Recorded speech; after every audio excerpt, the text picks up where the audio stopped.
Hello students, once again welcome back in my physics class, and today I am going to explain the thermal expansion in liquid. Students, previous lecture में हमारे पिछले lecture में आपने thermal expansion देखा था।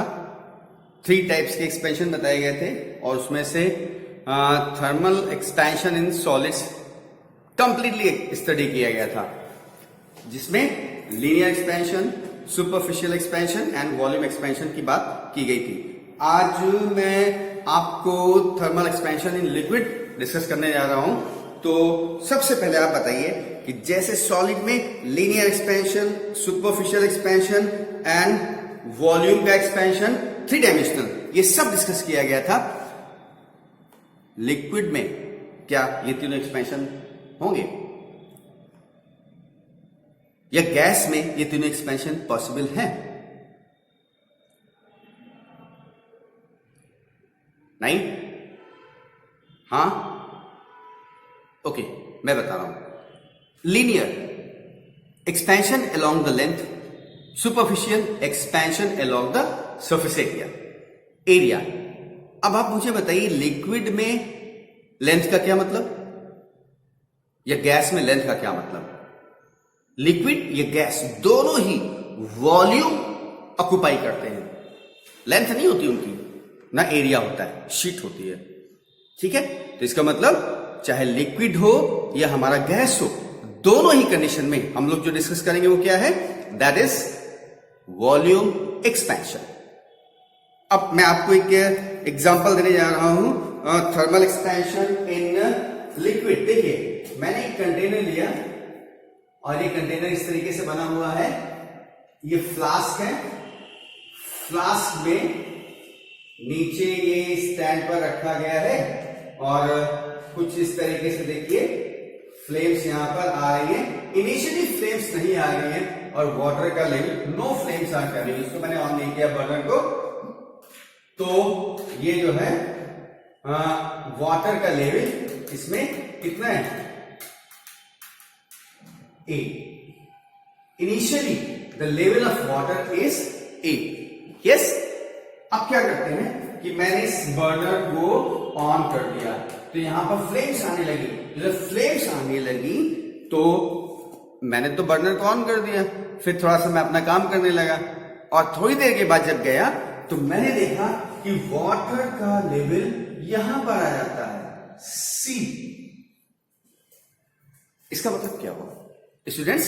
It means expansion हमारा यहां से यहां तक हो रहा है। कहां से कहां तक? ए से सी तक, राइट? तो ये एक्सपेंशन लिक्विड दिखाई दे रहा है, वॉल्यूम बढ़ गया ना। लेकिन क्या ये एक्सपेंशन हमारा रियल एक्सपेंशन है? मैंने एक्सपेरिमेंट को फिर से परफॉर्म किया और मैंने यही कंटेनर यहीं तक वाटर लेकर के यहां पर हीट प्रोवाइड करनी शुरू की। तो मैं क्या देख रहा हूं? अब मैं देखता हूं कि पहले ये वाटर का लेवल डाउन होता है, इट कम्स टू बी, मतलब नंबर 1 पे पहले लेवल नीचे डाउन आता है और फिर यहां से यहां जाता है। मतलब क्या हुआ? पहले वाटर का लेवल डाउन जा रहा है, उसके बाद ये बढ़ करके ऊपर जा रहा है। What does it mean by?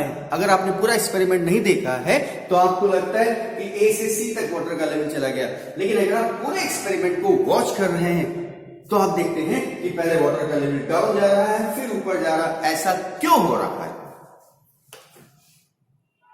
कोई एक्सप्लेनेशन है आपके पास? नो? ओके। होता क्या है कि जब हम पहले इसको हीट प्रोवाइड करते हैं, ये लिक्विड यानी वाटर किस में है? ग्लास में। ग्लास क्या है? मेटल। तो जब इसको हीट मिलेगी तो क्या होगा? पहले हीट ग्लास पे आएगी या वाटर में आएगी? पहले तो हीट इस ग्लास के कंटेनर को मिलेगी, वेसल को मिलेगी ना। तो जब वेसल को हीट मिल रही है, कंटेनर को मिल रही है, तो thermal expansion in solid perform होगा।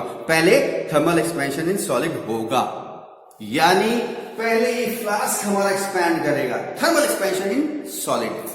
और जब फ्लास्क एक्सपेंड करेगा तो इस कंटेनर का वॉल्यूम थोड़ा सा बढ़ेगा, और जब इसका वॉल्यूम एक्सपेंड करके बढ़ रहा है तो वाटर नीचे आएगा ना, यस।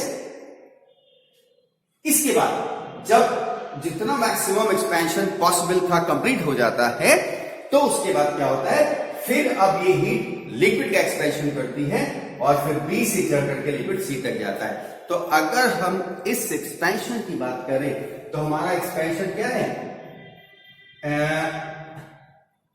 ए से बी, ये क्या है,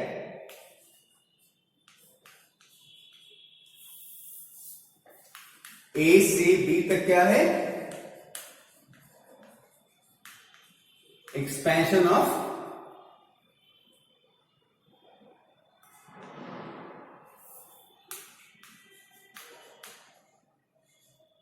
volume of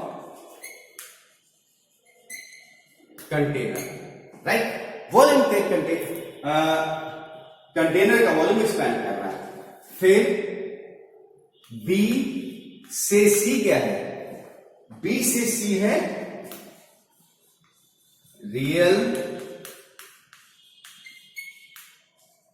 expansion of liquid. A से B expansion of container, B से सी रियल एक्सपेंशन। तो ए से सी क्या है, ए से सी है हमारा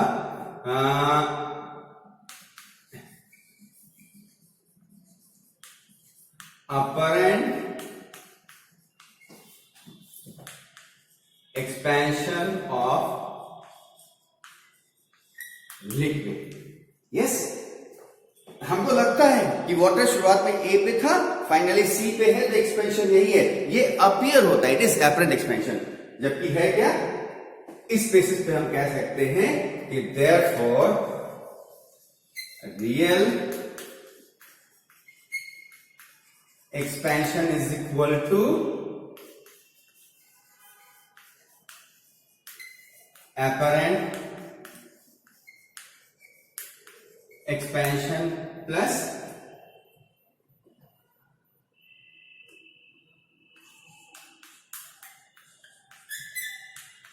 expansion of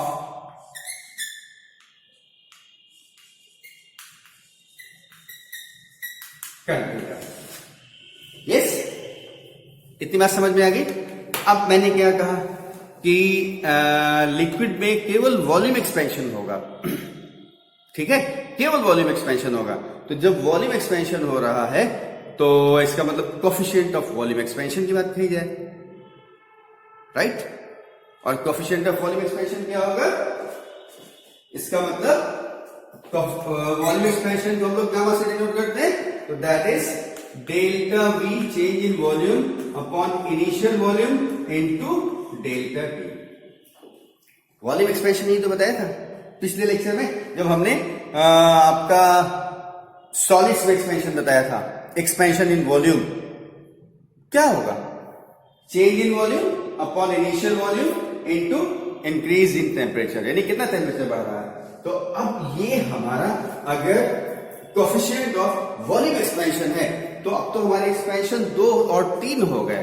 क्या, एक तो रियल एक्सपेंशन, दूसरा एपरेंट एक्सपेंशन, और तीसरा expansion in container.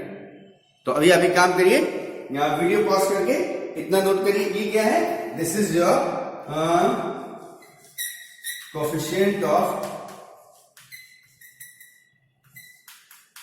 Expansion gamma is equal to delta V upon V delta T. अब आप एक काम करिएगा, हेडिंग डालिएगा थर्मल एक्सपेंशन ऑफ लिक्विड, ये डायग्राम बनाइए और जो मैंने बताया इसको एक्सप्लेनेशन लिखिए। उसके बाद क्या मार्क किया है, देयरफॉर, ये नोट कर लीजिए। फिर कोफिशिएंट ऑफ एक्सपेंशन यहां तक कॉपी करिए, इसके आगे मैं बाद में बताता हूं।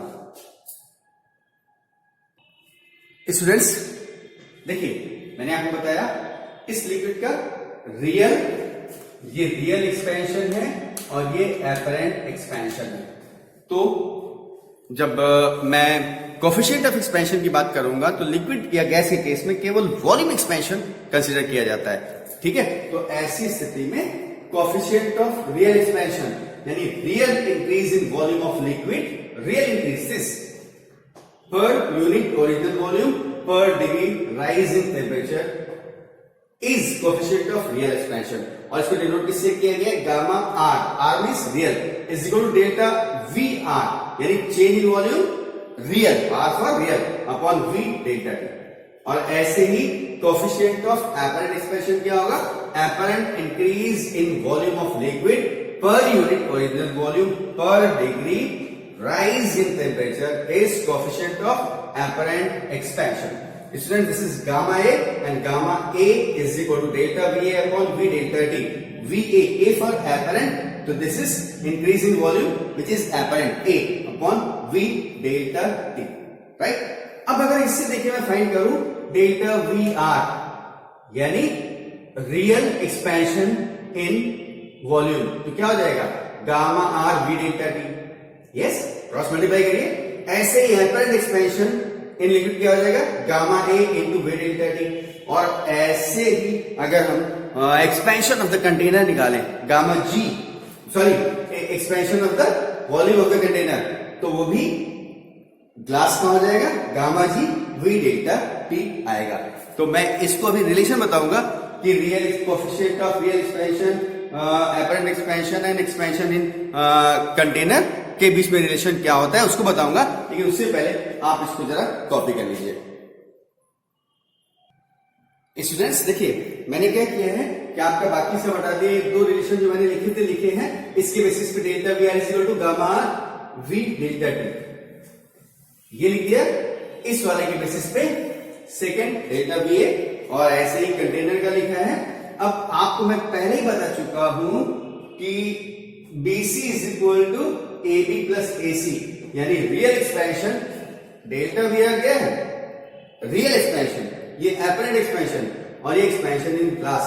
यानी अगर हम लिखें कि therefore real expansion delta V R किसके बराबर होगा? That will be apparent expansion plus expansion in volume of the container. भाई ये रियल एक्सपेंशन है, किसके बराबर है? ग्लास का एक्सपेंशन यानी volume of the container plus apparent expansion, वो मैंने यहां लिखा है। अभी सारी वैल्यूज पुट कर रहा हूं, तो gamma R V delta T is equal to gamma A V delta T plus gamma G V delta T. Common लेंगे, वी डेल्टा टी कैंसिल हो जाएगा, तो finally what we will have gamma R is equal to gamma A plus gamma G. मतलब coefficient of real expansion of the liquid is equal to the sum of coefficient of apparent expansion plus coefficient of expansion of the glass. Right, यहां तक मुझे लगता है आपको सब कुछ समझ में आ गया, इसमें कोई डाउट नहीं है। तो ये लिक्विड का थर्मल एक्सपेंशन यहां पर कंप्लीट होता है। इसको वीडियो पॉज करके नोट करिए, फिर हम गैस में एक्सपेंशन की बात करते हैं। यस, वीडियो पॉज करिए। स्टूडेंट्स, हम लोगों ने देखा अभी पिछले टॉपिक में कि टेम्परेचर बढ़ाने से लिक्विड का वॉल्यूम एक्सपैंड करता है। ये तो फाइनल हो गया ना, रियल एंड एपरेंट एक्सपेंशन वो बता चुका हूं, लेकिन जो हमारा आइडिया ही आया कि टेम्परेचर बढ़ाने से लिक्विड का वॉल्यूम एक्सपैंड करता जाता है। तो आगे पहले शुरू करूं, जो टॉपिक मैंने लिख रखा है उससे पहले डेंसिटी के बारे में बात करते हैं। What about the density? Density पे कैसे इफेक्ट पड़ता है? वॉल्यूम तो बढ़ता जा रहा है, ठीक है, कोई दिक्कत नहीं। आपको मालूम है कि डेंसिटी, वॉल्यूम जितना बढ़ेगा डेंसिटी उतनी ही कम होती जाएगी। वॉल्यूम एक्सपेंशन का मतलब हुआ कि मॉलिक्यूल्स दूर दूर होते जा रहे हैं, और मॉलिक्यूल्स दूर दूर होते जा रहे हैं तो डेंसिटी कम होती जा रही है। यानी ये कॉन्सेप्ट बिल्कुल अंडरलाइन करके लिखिएगा, with increase in temperature volume of the liquid increases. और सेकेंड लाइन में, with increase in temperature density of liquid decreases. क्यों? Because of volume increases. Volume के बढ़ने की वजह से डेंसिटी डिक्रीज कर जाती है। यस, ठीक है ना। तो अब क्या कर रहे हैं हम लोग, यही स्टडी करते हैं वाटर के ऊपर। और जब वाटर पर हमने टेम्परेचर के इफेक्ट को स्टडी किया तो जो हम लोगों को मिला वो क्या था? That was not according to rule, कुछ अलग ही रिजल्ट था। और इसीलिए expansion of the water is anomalous. और टॉपिक जो हम लोग पढ़ने आ रहे हैं थर्मल एक्सपेंशन ऑफ लिक्विड का, एनोमलस एक्सपेंशन ऑफ वाटर। क्या होता है? जब हम लिक्विड का टेम्परेचर बढ़ाते हैं तो उसका वॉल्यूम बढ़ता है, लेकिन वाटर के केस में क्या आया कि लिक्विड का वॉल्यूम बढ़ाने पर लिक्विड का टेम्परेचर बढ़ाने पर 0 से 4 डिग्री तक इसका वॉल्यूम डिक्रीज कर रहा है, और 4 डिग्री के बाद जो है ये बढ़ जाता है। यस, सॉरी,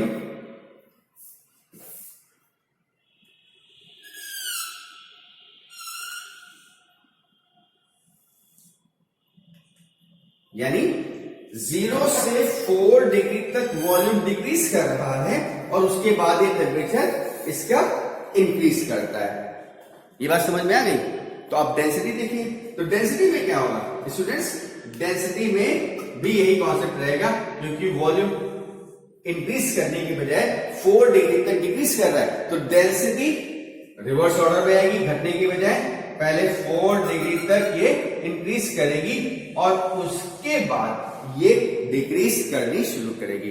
तो जो टॉपिक आपका anomalous expansion of the water है, इसका मतलब if you want to write this in statements that clears that on increasing temperature the volume of liquid increases and density decreases, but in the case of water it was found that on increasing temperature up to 4 degrees Celsius, volume decreases and after that its volume starts increasing.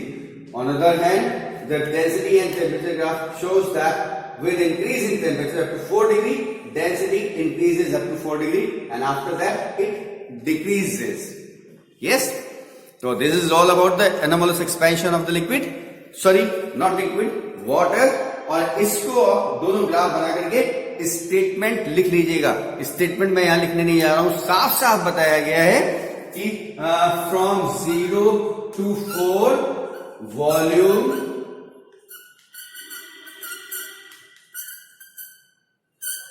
Decreases, then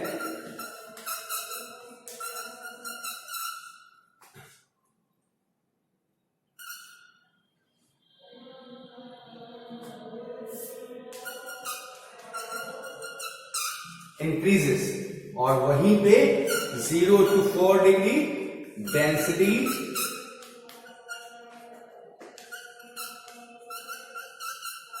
is increases and then decreases, and that's why this shows the anomalous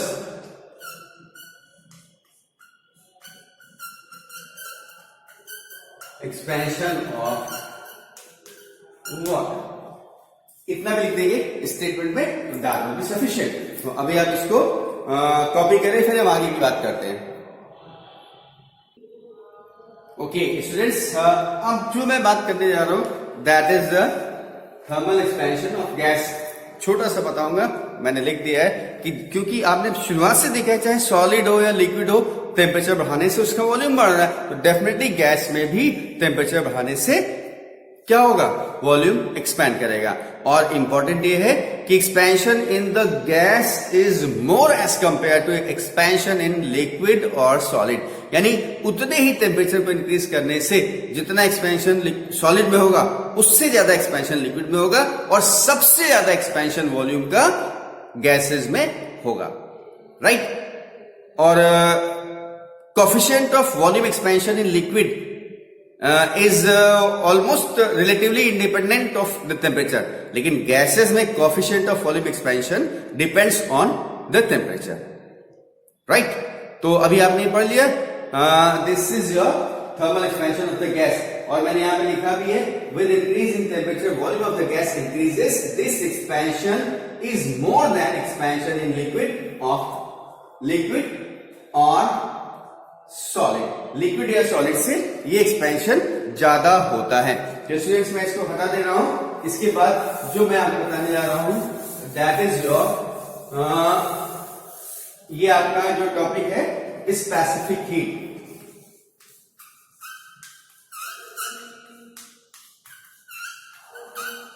specific heat इसको पढ़ाऊं मैं आगे. आपको specific heat के बारे में बताऊं उससे पहले देखिए, एक मास है, इसका टेम्परेचर बढ़ाना है तो क्या होगा, क्या करना पड़ेगा. इस मास का टेम्परेचर अगर बढ़ाना है तो क्या करना पड़ेगा, इसको हमको हीट प्रोवाइड करनी पड़ेगी. यस. तो experimentally it was found that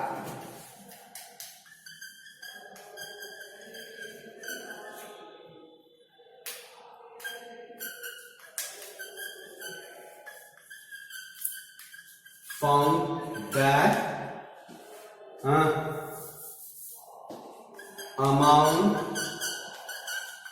of heat required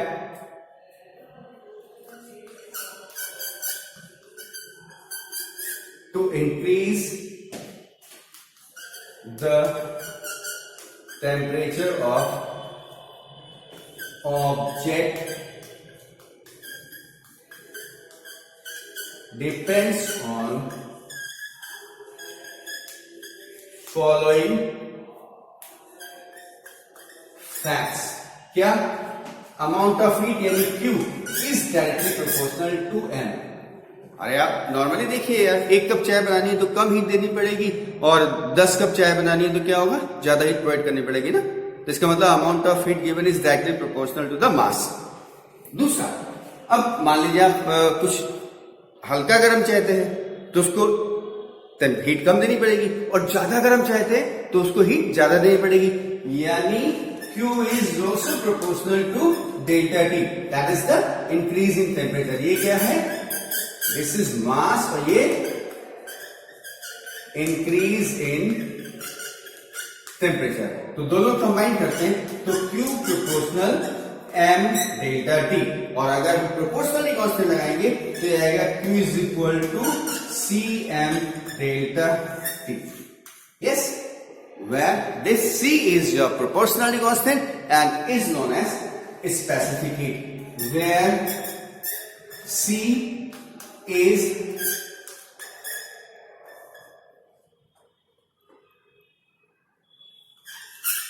specific heat, right? C हमारा स्पेसिफिक हीट है. तो ये तो प्रॉपर सेटिस्फैक्टरी आंसर हुआ नहीं. फिर ध्यान से देखते हैं इस इक्वेशन से, from equation 1 C is equal to what, Q upon M delta T. C is equal to Q upon M delta T, right. तो एक स्पेसिफिक हीट का एक और रिलेशन आ गया. अब मुझे इसको डिफाइन करना है तो कहते हैं if M is equal to 1, delta T is equal to 1. तो C क्या हो जाएगा, C is equal to Q.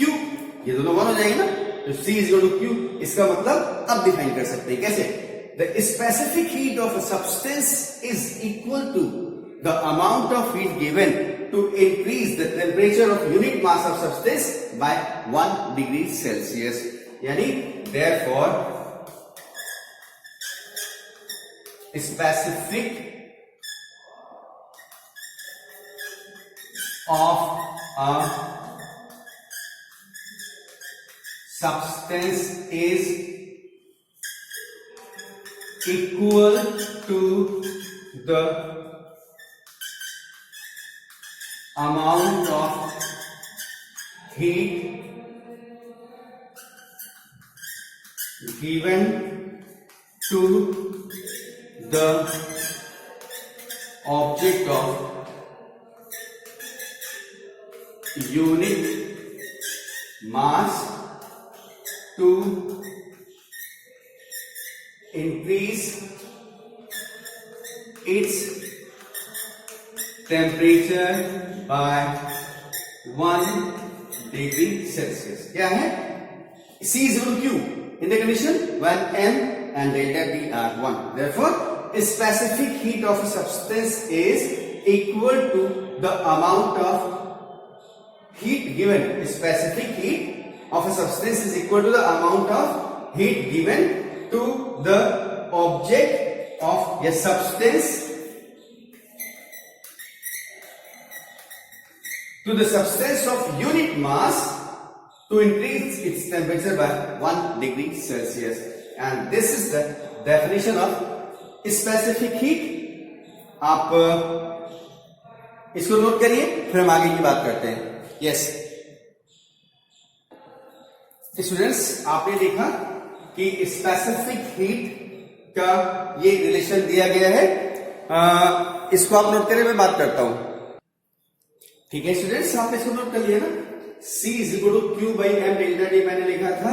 ये स्पेसिफिक हीट है, इसका यूनिट लिखा गया है. तो ऐसा ही सिस्टम का यूनिट हमारा है जूल पर किलोग्राम कैलोरी. ये सही सिस्टम का है. लेकिन एम के सिस्टम का यूनिट क्या है? किलो कैलोरी पर किलोग्राम कैलोरी. और सी के सिस्टम का है कैलोरी पर ग्राम डिग्री सेल्सियस. ये आपके यूनिट है. तो this was all about the specific heat. Now I am going to discuss about the thermal capacity. Students, अगर आप देखिए ध्यान से, तो स्पेसिफिक हीट मैंने जो डिफाइन किया था, amount of heat required to increase the temperature of unit mass of substance by 1 degree Celsius. यहां पे यूनिट मास था. अगर यूनिट मास ना लेकर के हम कोई भी मास ले लें तो that will be a thermal capacity. और यहां लिखा भी है the amount of heat required to increase the temperature of a body of any mass through 1 Kelvin or degree Celsius is thermal capacity of the body. और आपको मालूम है इस रिलेशन से Q is equal to mc delta T. तो अगर delta T is equal to 1 तो Q is equal to m into C. इसका मतलब thermal capacity is, वही लिखा क्या? It is heat required. Heat तो थर्मल कैपेसिटी हीट हो गया. और ये किसके बराबर हो रहा है? It is equal to m into c. यानी heat capacity is equal to the product of the mass of the object and its specific heat. Yes? So this is all about the thermal capacity. अब आप इसको note कर लीजिए, फिर हम आगे की बात करते हैं. या आज ये लेक्चर मैं यहीं पे खत्म करता हूं. आप यहां तक इसको कॉपी कर लीजिए और अगले लेक्चर में मैं आपको इसके आगे की बात बताऊंगा. Thank you. God bless you. Video को पॉज करके नोट कर लीजिएगा.